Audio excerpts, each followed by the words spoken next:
The first seizure I remember was when I was 3. When I was younger, I remember blacking out a lot when I would have them. And so I didn't really get that scared when I was having a seizure because I would black out. And then as I got older,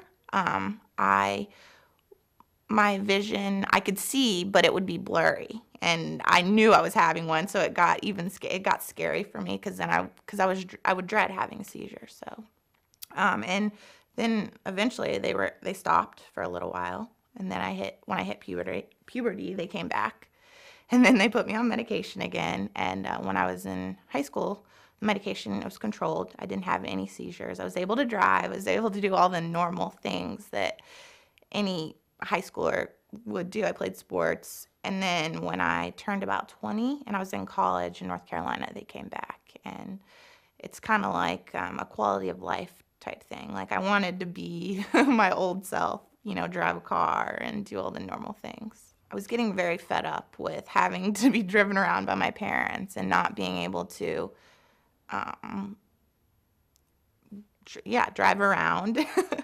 And I don't like having seizures in front of people. It is embarrassing, and it's something that I don't tell many people I have this problem. My doctor, Dr. Yopes, she's my neurologist, she told me and my mom in a doctor's appointment that she just didn't think these were going to go away. That I was 20 years old, and I was still having seizures, and the medicine they were upping my meds. It wasn't stopping them like it used to. Like the medication used to be able to stop it when I was younger. So she said surgery is an option. And there were a lot of cons to surgery. First off, it could not work. That was we could do it. I could shave my hair off and I would still have the same problem. I thought I needed to try because it was important. It's like I kind of feel like it was my whole life. It was my life's happiness in a way. I want to have children when I'm older, and I can't have children on a ton of meds. I can't do it. The first surgery was to implant something, I think, in my brain to find exactly where the seizures were coming from.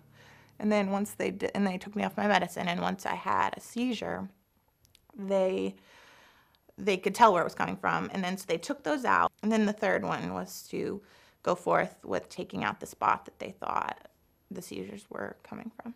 I've been seizure-free for almost a year now. I'm able to do a lot of everything that I wasn't able to do before. I can drive now, and I'm not having seizures in front of people. My neurologist, Dr. Yopes, she's a German woman, and she's very to the point, and she wants to make sure you know everything you're getting into. I can't say enough nice things about her. She does her job very well, and she works with tons of people to get it done right the first time. I couldn't have had a better person. I really appreciate the fact that she managed my expectations. Dr. Roberts was my neurosurgeon, and he was great. I asked him, if your daughter or your child had this, would you recommend this surgery on her? And he said he definitely would, and I trusted him a lot. He does a lot of surgeries, and he was a really nice guy. Without him, none of this would have happened. The nursing staff was great. They made me want to be in the medical field. The things I appreciate what they do on a regular basis.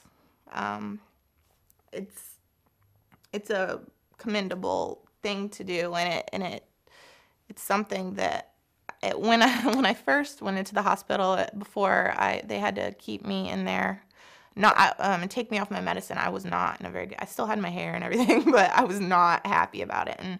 And they do their best to lift your spirits and just take care of you. And although I didn't always mind them. You're supposed to call a nurse so you can go to the bathroom, and I didn't do that. I got in trouble, but they do a great job trying to on every aspect of, I don't know. They just really made me realize what I want to do with my life. So my future looks good. I want to be in the medical field, a medical assistant or a nurse. I want to have kids, and I want to be married. I want all the normal things. I don't want a a crazy. I just want a normal life, and a normal life to me would be being able to drive your kids around and being able to have kids and being healthy and not having seizures. The biggest piece of advice I would give people in my situation or going through what I went through is that everybody has problems. You're not alone, and even though you're 23 or however you're young, it doesn't mean that you're the only one going through something hard. I mean, everybody in their lifetime has something they go through, and you can get through it if you decide to have the surgery or not. Life is hard for everybody at some point, but it's also really wonderful too. I just want to thank all the people that helped me through this. My doctors, my neurosurgeon, my nurses that were there for me and put up with me when I was, not in the best of moods, and also that helped me when I felt sick. That's the only thing I would say is thank you, because they definitely changed my life.